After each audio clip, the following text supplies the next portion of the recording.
Assalamu alaikum, I'm Aisha and you're watching Samaa News. Here are today's headlines. Minneapolis is rocked by protests after U.S. federal immigration agents shoot and kill a 37-year-old U.S. citizen during a large enforcement operation. The victim, Alex Pretti, an intensive care nurse, dies in South Minneapolis, officials say. The Department of Homeland Security says the shooting happens during a targeted operation and that agents open fire after Pretti allegedly approaches them with a handgun. Local police and bystander videos, however, show Pretti holding a phone moments before he is tackled and shot, raising serious questions about the official account. The incident occurs amid a broader surge of federal immigration enforcement in the city and follows other recent fatal shootings by federal officers, deepening tensions between federal authorities and local leaders.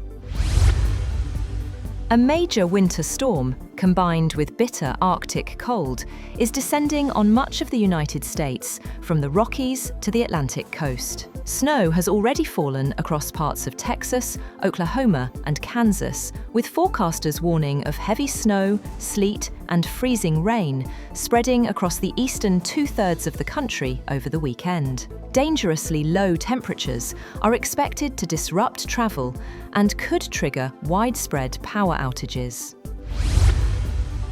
US President Donald Trump has threatened Canada with a 100% tariff on all imports if Ottawa pursues a trade deal with China. In a post on Truth Social, Trump warned that Canada must not become a transit point for Chinese goods entering the United States. He said any such agreement with Beijing would trigger immediate, sweeping tariffs on Canadian products. Syria's military and Kurdish-led forces agree to extend their ceasefire for 15 days, offering a temporary pause in fighting as the US facilitates the transfer of ISIL prisoners. The Syrian Ministry of Defense announces late Saturday that the ceasefire starts at 11 p.m. local time, 2000 GMT, and will continue for 15 days. The extension aims to support a US-led operation, transferring ISIL detainees from facilities formerly controlled by the Syrian Democratic Forces, SDF. The SDF confirms the extension, saying the agreement contributes to de-escalation, the protection of civilians, and the creation of the necessary conditions for stability. Moreover, Trump says the United States has taken oil from seized Venezuelan tankers and is processing it at American refineries. Speaking to the New York Post, Trump said the oil is being refined at various locations, including Houston, and that Venezuela no longer controls those shipments. He said the moves are part of his administration's effort to restrict Venezuela's oil flows, adding that millions of barrels have been taken and some sold on the open market. China's Communist Party has decided to open an investigation into senior military officials Zhang Youxia and Liu Zhenli for suspected serious violations of discipline and law. China's Defense Ministry said Zhang is a member of the elite Politburo of the ruling Communist Party and vice chairman of the Central Military Commission, while Liu is chief of staff of the CMC Joint Staff Department.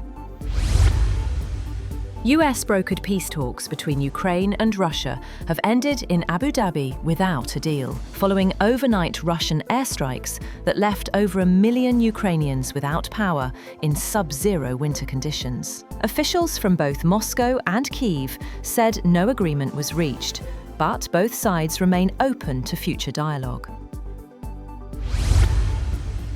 British Prime Minister Keir Starmer has publicly challenged US President Donald Trump to apologise for his controversial remarks about NATO troops in Afghanistan, describing the comments as insulting and frankly appalling. In a rare direct rebuke of the US leader, Starmer addressed Trump's earlier claim that European allies remained a little off the front lines during the Afghanistan war. Asked if he would demand an apology, Starmer said if he had misspoken in that way or said those words, he would certainly apologise. A senior Iranian officer has said that Iran will treat any attack as an all-out war against us, ahead of the arrival of a US military aircraft carrier strike group and other assets in the Middle East in the coming days. The official said the military build-up, which hopefully is not intended for real confrontation, but Iran's military is ready for the worst-case scenario. The official said this: Iran will respond in the hardest way possible to settle this. That's all for now. For more updates, visit www.samaa.tv.